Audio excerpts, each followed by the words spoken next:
Thank you for watching the most profitable show in crypto history. Stop everything that you're doing. Now it's crypto time. Welcome to the Crypto Villas Show.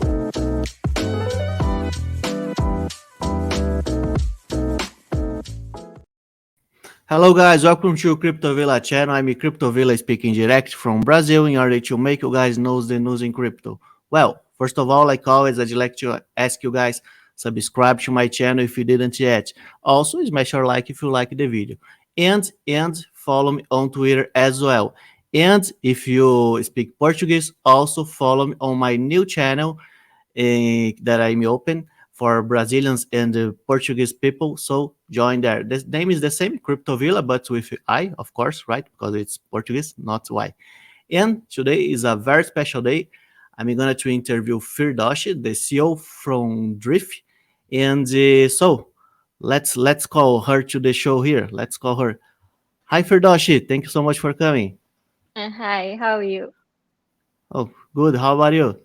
I'm good as well. Okay. Thank you so much for coming to my show. It's a big pleasure having you here. And my first question is just for you to do a small introduction about what DRIFE is about, a general view. So, DRIFE in a simple term is Uber on blockchain. No matter how much I hate saying that DRIFE is Uber on blockchain, but for the sake of simplicity, is this what we say? We are building a ride-sharing platform, a decentralized ride-sharing platform which connects drivers and riders directly with each other without the existence of a central entity. So, it's very simple. When the two parties, driver and rider, share value among themselves, they deserve to share reward among themselves. The idea is to empower driver and rider community. Yeah, that's a very simple, definition of what DRIFE is. Okay, thank you. And the second question is about this, right? About the drivers. Right now, the platforms like Uber are known for charging high commissions, right, from the drivers. And Yes. the commission sometimes varied per ride without informing the driver or saying why it changed. And I'd like to know how it works the drivers' commissions on the DRIFE platform. Okay. So DRIFE is the first platform in the world that doesn't work on a commission model, which means 100% of the fare that a rider pays goes to driver. The whole idea of DRIFE came into picture with this whole incidence of me talking to a driver and driver telling me about the huge commission he was paying to that platform. And it was a shocker for me because I was living in a world where we all heard about these stories where ride hailing platform did really uplift the whole driver community, but the story is not the same. Driver end up paying 20 to 30% commission on daily basis for every ride that they're doing with ride hailing platform. But this is just from after speaking with so many drivers, we realized that commission is something that varies on every ride basis. A driver might end up paying more commission. A commission can go as high as 40% for an airport ride as well. So, it just there is no information that's been given to driver about the commission that's been also charged from them. Forget about the commission that's been charged from driver. Driver don't know how much you as a rider is paying to the platform as well. So that's the biggest problem. And we certainly believe, as I said, when there are two people who are sharing value, they should also share reward. The basic fundamentals of, the business model on which ride sharing platform works, where they charge commission from the fare that the driver is earning, in itself is flawed because you're someone who's providing platform. You should be charging for the platform, not from the earning of a driver who's working 12 to 14 or 16 hours a day. That's why the whole idea of DRIFE is to go commissionless, which means driver get access to 100% of the fare, because it's not something that we're doing for charity or something, because we believe they deserve to earn 100% of the fare because they are someone who's spending times, who are putting efforts all the time. So they deserve. So we don't have commission in place. Simple. That's very nice.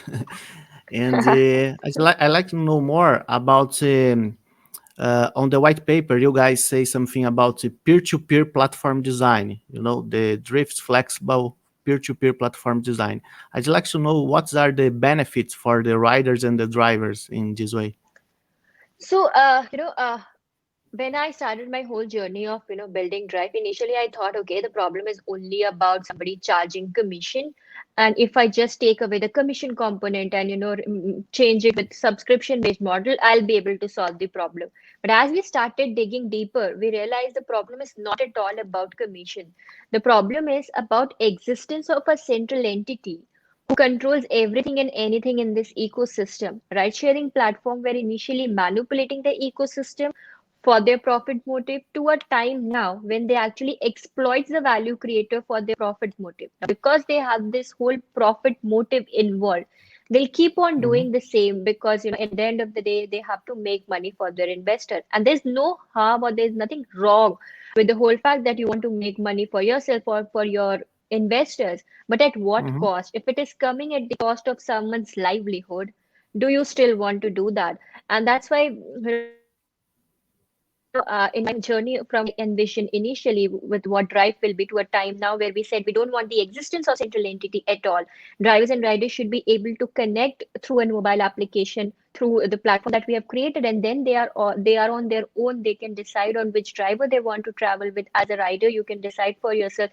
As a driver, you can decide for them yourself. So it is basically giving back the freedom. The freedom to choose for yourself is something that's been taken away from us in the name of technological disruption.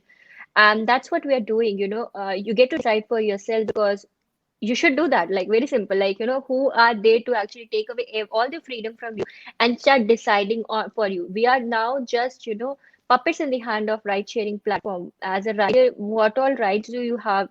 Just selecting your pickup location or drop location. At least you have, as a rider, we have this much rights left in the platform. As a driver, you don't have anything. A driver has been forcefully allocated a ride.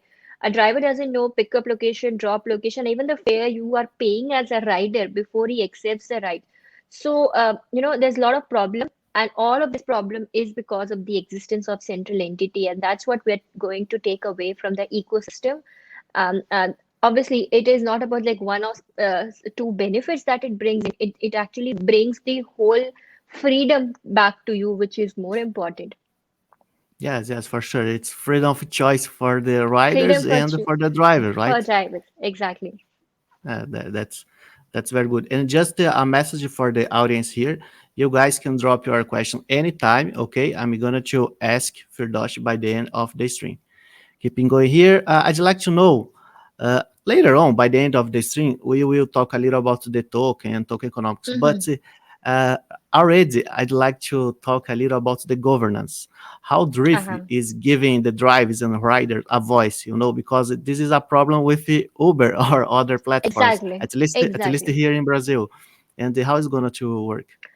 So for a decade now, because it's been a decade, the whole technological disruption took place, and after a few years of ride-sharing platform being in the ecosystem, we started seeing drivers going on strike. 74% of driver every year across the globe, go for strikes, ask for certain things like, be it, lowering the commission or getting more access to the income or getting more freedom. Nobody hears them out. Nobody does, be it the government or the platforms. Nobody listen to them. And why I have to go and demonstrate on roads? Why the whole voice, okay, that driver have is still not being heard, because obviously your opinion doesn't matter because they are deciding for you. They are in that powerful position that no matter how much you go and shout on roads, nobody's going to listen to you. And that's where the whole concept of drive come into picture. So every city will have its own governance, because for a city like Bangalore in India might have a different problem for driver than a Brazil. Sure. So every city will have their own governance in ways where local drivers and riders can participate and propose change, or if the local operator who's the validator, we call it the franchisee, who's running the operation there, if you have problem with that franchisee and you think it's not performing in the best interest of the community, you can obviously go ahead and propose. So we will have our own governance forum in place, a city specific, obviously. You can go and propose change, and your community vote for that change. And if it gets passed, the local franchisee has to implement that. So you don't have to anymore go and demonstrate on road for what you actually want. You can just do it. And obviously, as a franchisee, you have to make changes when there is a proposal that's been passed by the community. Obviously, the DRIFE ecosystem is not like, you can have one big community, because every specific city might have a different problem that needs different kind of resolution. And that's why we'll have city specific governance in place, which will help everybody to, propose change, or, vote for some new features maybe in the application. And once it gets approved, the franchisee has to implement that. Okay. And my next question is about the franchise model. I'd like to understand better how it's going to work. How can I open a franchise, have a franchise, and in general, how it's going to work? Okay, so initially the idea that we had in our mind that we will start operation on our own, like any other ride-hailing platform does. They start their operation in different part of the globe. But then we realized by doing so, we ourselves will defeat the purpose of decentralization. If we control all the unit of operation, that's where the whole concept of franchisee came in place. Because for a fact, there are people across the globe who might be very much interested in running the operation of a taxi company. It's a very lucrative business opportunity, but then because of the technological problems, where you don't want to spend a lot of time and efforts in building the technology around it, because building a ride sharing platform in itself is a very exhaustive task. It's not an easy task that tomorrow you can build something and start running that.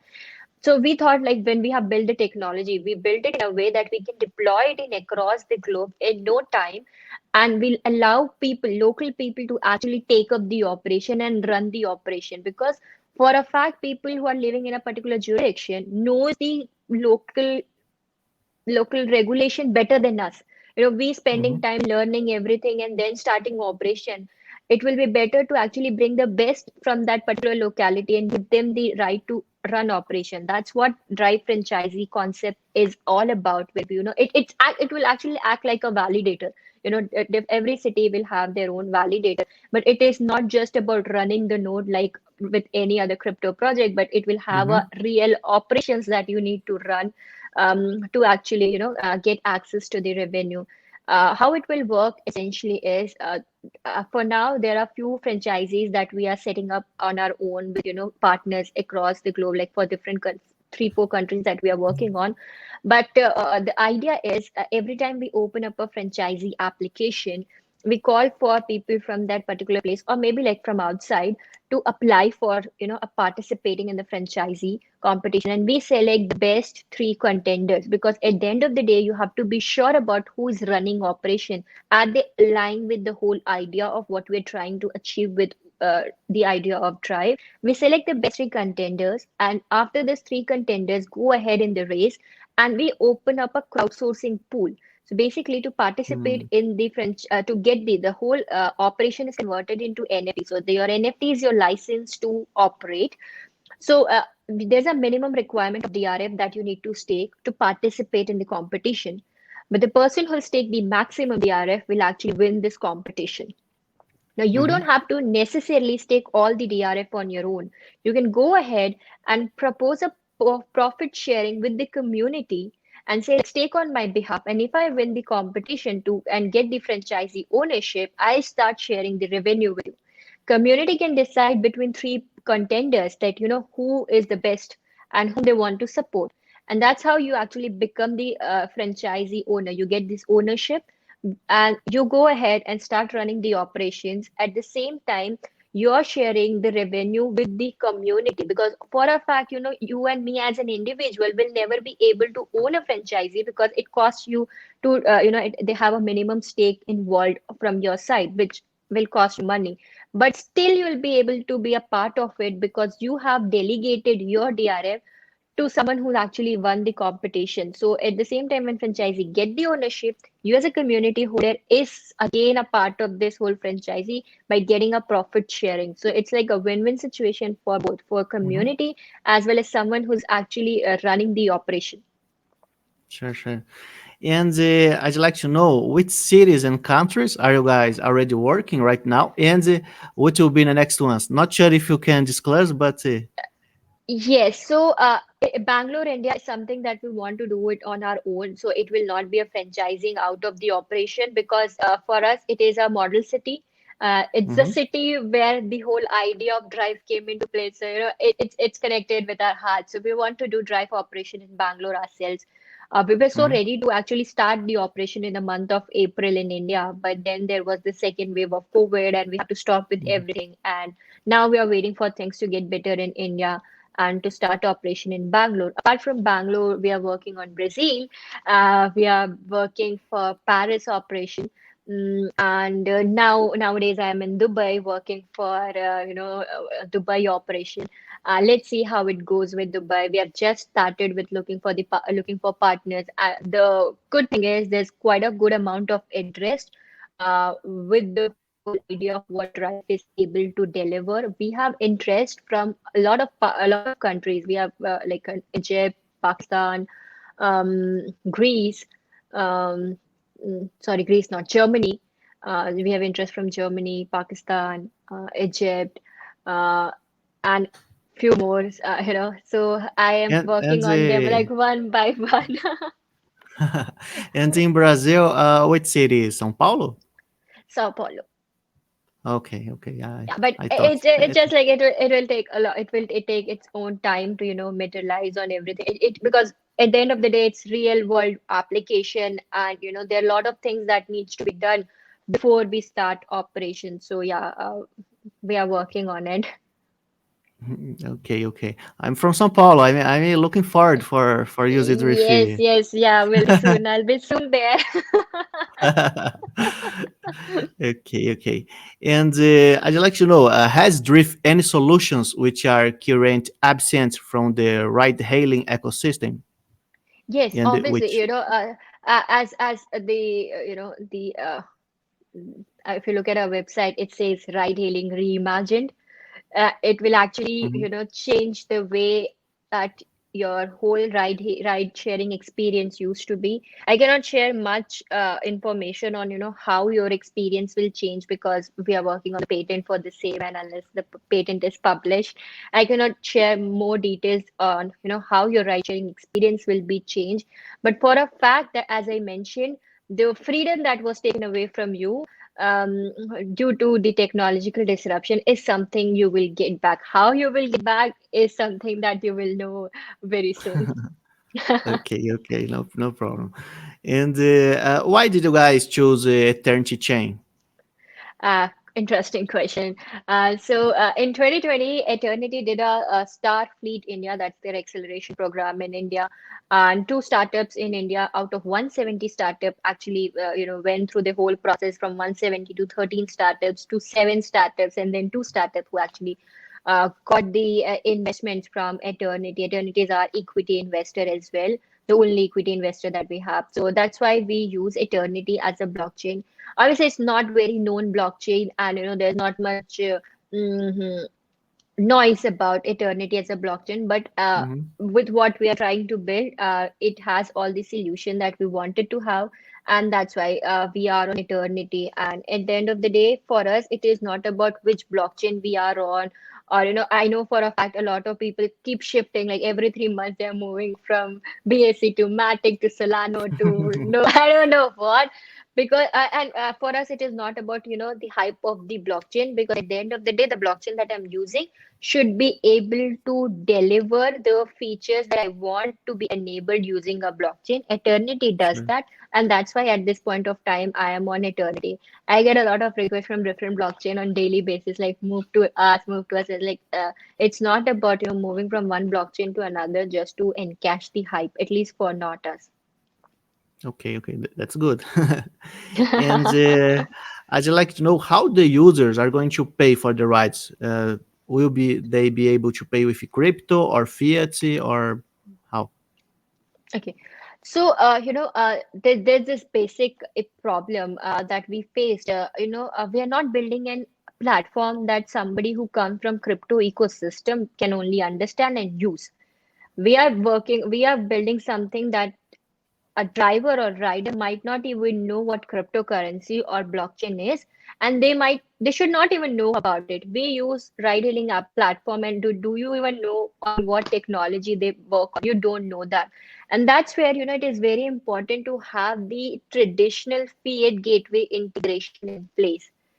I Okay. don't want to force people to use a currency because I made it, because that is somewhere I'll start losing people, because my driver might not know how this currency work. They might not even know how Bitcoin work. Even if I, allow 10 different currencies to be used in my platform, if a driver doesn't know how to liquidate it, because at the end of the day, he has to take money home. For a fact, we will have our own DRF token as a payment method. With time, we'll also include other cryptocurrencies as a payment method. But I want this to be a soft push, not a hard push. Like, remove the fiat payment gateway. Like, the only way you can make payment is either my token or Bitcoin or Ethereum. Nobody's going to use my platform. And the idea is Sure. not to, force people to use what we have in place, or just, force cryptocurrency on them. We should always have the fiat payment method in place, but obviously we will keep encouraging people by giving them different kind of discounts or rewards when they use our token to make payment. So that's why we'll have both in place, both fiat and crypto payment methods. Okay, okay. And right now, I'd like to know a little more about the team. How many people are working, and are you guys hiring someone else? Yes. We are total team of 17 people working in the tech department, marketing operation. It's basically the local Indian team that we have in Bangalore, India. Mm-hmm. Apart from Mm-hmm. that, we have few people from different part, like for now, because we are more focusing on the token launch. So we have team from different parts of the globe who are good at different things when it comes to the crypto ecosystem. So that's another team that I have working remotely with us. But specifically, our core teams is in India. We are a team of 17, uh, like 7 or 8 people in the tech team and rest in the marketing and operation team. We are actively hiring. Like every other day, I hear from my team, like, this is a new hiring, this is a new hiring. So yeah, we are actively hiring for our operations and for our tech team. So yeah, that's it. Okay, okay. And do you guys have any partnership that you can disclose? So I guess a partnership for us, there are two kind of partnerships. One is obviously in the crypto ecosystem, and those are the partnership we are still working on. There's one partnership we did was with Shisha Finance, which was more about getting our name out in the MENA region, specifically in UAE and other Gulf countries, because we are seeing like what it was with other part of the globe, like we know for a fact that Korea became like very hyped up about crypto and other parts. Similarly, it's time for the Middle East now. Dubai is Mm-hmm. now the blockchain hub, and everybody is here. So that's a partnership we have for to create more awareness about who we are, what we're doing, and I guess it is getting aligned as well with we looking to start operation here as well. And that's one in the crypto ecosystem. But apart from that, the operations that we are working on, be it Brazil, Paris, or obviously here, we are actually bringing veterans from the existing ride-sharing companies who were holding some of the big important positions with those companies, and now are joining forces with Drive. That's what I can say at this point of time. Very soon we'll start disclosing name of people who are associated with us. Okay, okay. Looking forward for this. Let's see. Okay, right now let's speak a little about the token economics. And Mhm. first of all, I'd like that you do an introduction about the use cases of the token. So a Drive token has two very different, although connected use case within the ecosystem. The first one is where you can actually use DRF token within the Drive application to pay for your ride. It's a payment method for drivers to pay for their subscription fees and earn DRF from different activities within the platform. It's to create the customer loyalty. The other part, and this is somewhere you'll see people start using, depending upon the cities we start launching and integrating DRF as a payment method. Slowly and gradually, people will start moving towards paying in DRF as a payment method. That's the biggest utility of DRF. On the other hand, DRF plays a very important role in building the franchisee ecosystem. For every franchisee unit of operation, you have to stake DRF, as I mentioned before when I was speaking about the franchisee concept, that there's a staking involved to get the right to operate. And then this whole token get locked for a tenure of 3 years, because every 3 years the franchisee tenure get over, and then the token gets unlocked, and then again we begin with the staking of the token.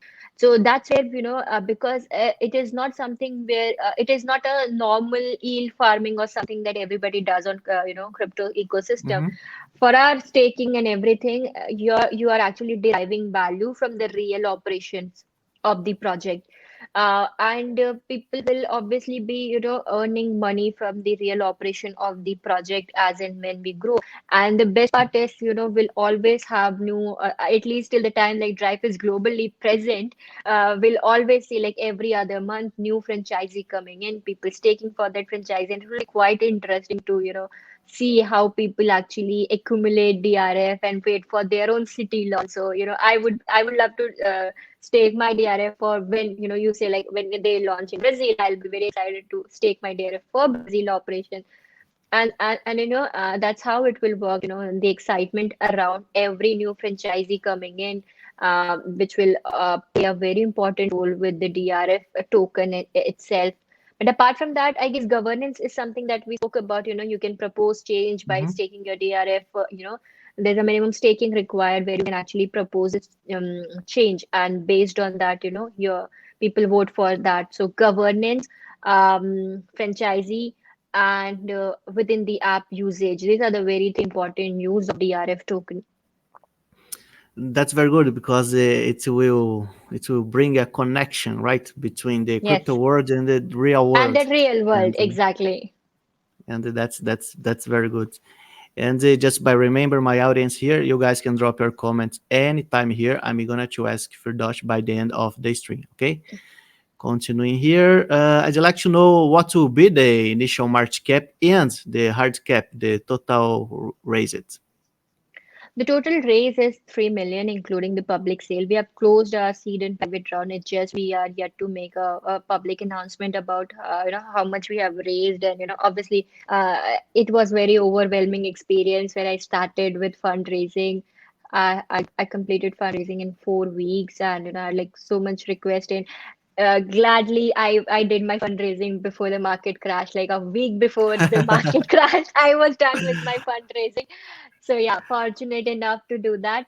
But the experience was very overwhelming, and the kind of request that we got, and for a fact, the best part about doing DRIFE at this point of time, because every other project at this point of time we know are either a DeFi project or an NFT project, and DRIFE in itself then stand out from what we are trying to build, and that caught a lot of interest for us. So yeah, very soon you'll have the public announcement of how much we raised from the public. Actually, how many times you get oversubscribed is what you'll know. How much we raised is somewhere around 2.8 million is what we raised from the it actually we raised more, and then we have to bring down the valuation, and we had to refund money as well at one point of time to people. But the initial market cap, the day one circulation supply is coming around 180K. Obviously for reasons for now we are looking at like a market which is bearish, and there's a new requirement and new trend of low market cap at this point of time. So obviously you have to follow the trends which is changing every other day in this ecosystem. Yeah. And I'd like to know more about the tokens held of the team, the tokens of the team. Are they locked up? And if so, for how long time? So there's the initial cliff of 6 months, which means none of team token gets unlocked on TGE. After that, there's a quarterly unlocking for team token for next 20 quarters. And for 20 quarters. 20 quarters. And obviously, if I say that 10% of the token supply is for team, that doesn't mean like the 17 people I have, they will distribute the token among 17 of us. How it will work is like for now, we have like only 1% of the token supply that belongs to the team is been distributed. That means 9% token is yet to be distributed. So every time a new distribution take place from the team, it will always follow the same rule of initial 6-month clip and then 20 quarters. So it doesn't mean like after 20 quarters, all the team tokens will be unlocked. Every time a new participant come, for them, the same will apply. 6 months plus 20 quarters. That's good, and it's fair for It is. everyone, right? Exactly, because it's not a small project, you know. In like everybody says, like in blockchain and crypto space, 2 year in itself is eternity. You know, people say like, okay, that's the maximum length of any project we have seen, but we are building it for 2 years, and we are into this for long term. You know, with a bigger vision that we have. So obviously, for a fact that I had to do that, you know, even if my team curse me, I have to do this. Okay. And I'd like to know a little more about the IDO, when and where it will be held. Okay, so the announcement will come really soon, in a week time or something about when and where, but it is happening this month for sure. No matter what the market condition is, we are doing IDO this month in July. Okay, and you can't disclose yet where, right? Yes, a platform I cannot disclose now. Okay, no problem. But I'm gonna to update my followers as soon as you guys can disclose. We will. And Mostly by this week is something, next week. This week is already getting over. Next week we'll have this information out. okay, nice. And how about SEC, centralized exchange listing? Are you guys thinking about this? If Yes, so, do you have already yes, any negotiation going on? yes. We have a a sex listing. Obviously, that's something that we want to do around TGE. Mostly like on the day of TGE is what my personal goal is, that I wanted sex listing on TGE. There are 3 or 4 negotiation that's already in place. And I cannot tell you the exchange name because that's the clause with the exchange. Like before they announce it, we cannot announce it. Okay. And I think in this case for DRIFE, it's very important listing a centralized exchange, right? Because Yes, it is. it's a business for the real world, for real use case. Exactly.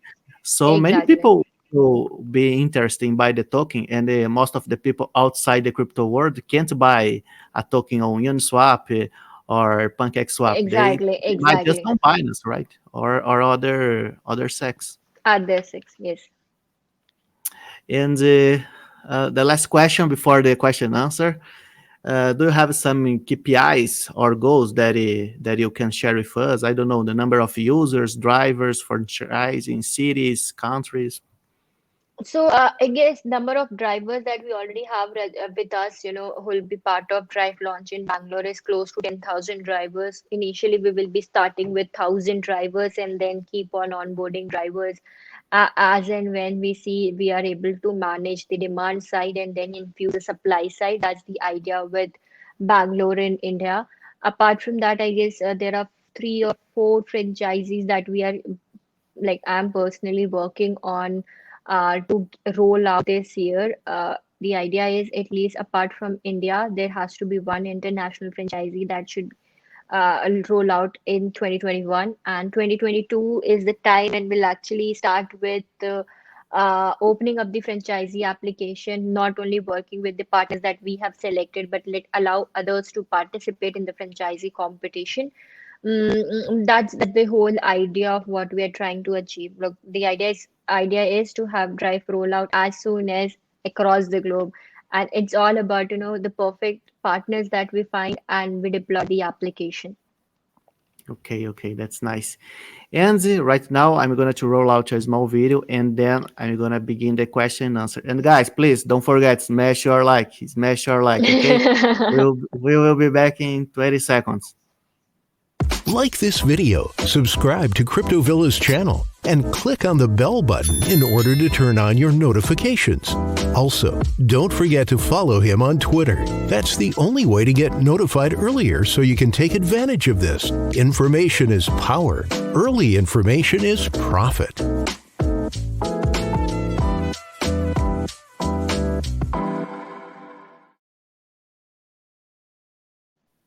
So let's read the first question here. Do you have with DRIFE's plans to bring it to the Latino community? Well, you already said something about Brazil, right? Yes. So we have plans, soon we'll be sharing more information about who our partners are, how we're starting the operations, what are the timelines for different rollouts. Okay. Next question is from CMG. He or she says, I'm a little late today, maybe you already talked about, but the question is, what tools has DRIFE to make it safe for drivers and riders in violent locations? That's a good question, and we didn't Yeah. talk about this. Yes, we did not. So, safety is very important for us, specifically for me being a woman. I really want to feel safe when I'm traveling with drive. Very simple. And to ensure that we have a lot of things in place, starting with the driver onboarding process, where we do background verification, criminal check on drivers when we onboard the drivers, to facial recognition in place where we randomly check drivers on everyday basis to make sure the driver who has registered with us is the same driver who's driving on that particular date. Apart from that, we will also be doing psychological tests on and off for drivers to understand their psychology and make sure that they are in the best practice. We also have training and induction program locally that will arrange for drivers in every city they are operating with to make sure they are at best behavior. Apart from that, for riders, we'll have every basic features that any ride-hailing platform has in place, be it emergency button where you can directly get in touch with the command center and get help to sharing your location with your friends and family. So all of that's already exist in the ride-sharing platform is something that we'll also have. But apart from that, we will make sure that our drivers are at best practice and we are keeping a check on that, be it starting with driver onboarding to everyday basis where we do a random check on driver. That's something that we are doing to start with at least. Okay, and this is very, very important. At least here Yes, in it Brazil, it's is. very important. It is exactly. I agree. And the next question from Devansh, CryptoVilla, huge forcer. Thank you, Devansh. I had a question for the team. Are they planning to launch a part of India? And what about the regulations and insurance? About the regulation, I'm really curious also. Yes. So obviously we have plans of launching it apart from India. We don't want to be locally residing only in India, and I already spoke about that. With Sure. different plans that I already have in place. With regulations, we are not building something which has to go against the regulatory requirement. For a fact, we know ride-hailing platforms are not following what they has to do with the existing ecosystem. But our idea is obviously to uplift the community. So every franchisee operation that we will have, they have to abide by the local regulation that's already there in place. Coming towards the insurance, every driver subscription plan will have a health insurance and a personal and a accidental insurance club with their plan. So that's something that we're taking care That's of. good. We are also working on in-trip insurance where every trip get insured, and that's something I want to do it on blockchain. And I'm, still looking at someone who has already done that. Although I could not find anyone, maybe we have to do it ourselves. But we want to do in-trip insurance over blockchain. That's the idea. But that's for the later part of the year in our roadmap. That's good. And I think no more questions. It was a long interview and a very nice interview. I'd like to say thank you so much for you, Thank you. FIRDOSH. Thank you And so much. do you have any final thoughts that I'd like to share? Call the people to the IDO. I don't know. Yes. It's been a quite a interesting journey. I say for most of my, the year of building Drive, it was more of a roller coaster ride for us. But here we are, ready Yeah. with everything that we want. I'm not just talking with a vague idea in my head, but with the community in place, with the application in place, everything in place. I guess this is your chance to participate and be a part of our journey at the early days of our journey, because from here it will get more exciting. So yeah, I call everyone to be, keep an eye on our Telegram channel and announcement channel, and look for our IDO dates, and don't forget to participate. That's what I can say for now. And there's this thing which I say every time, and I'll say again, the only thing that they say you need to disrupt what we call is already disrupted is willingness to fight. We are ready. Are you? Okay. So thanks so much, FIRDOSH. I'd like to interview you again, maybe some months later. Sure, sure. After maybe you have already a franchise here in São Paulo, so I can try. Right. So thank you so much for coming. It was a big pleasure. Thank you so much for hosting. It was really nice talking to you. Bye. Bye. Guys, thank you so much for coming here and watch the nice interview with FIRDOSH. And don't forget, tomorrow, 2 p.m. UTC, the news about the crypto market as a whole, and then about all the altcoins that we always talk about. Okay, so thank you so much for coming, guys, and bye.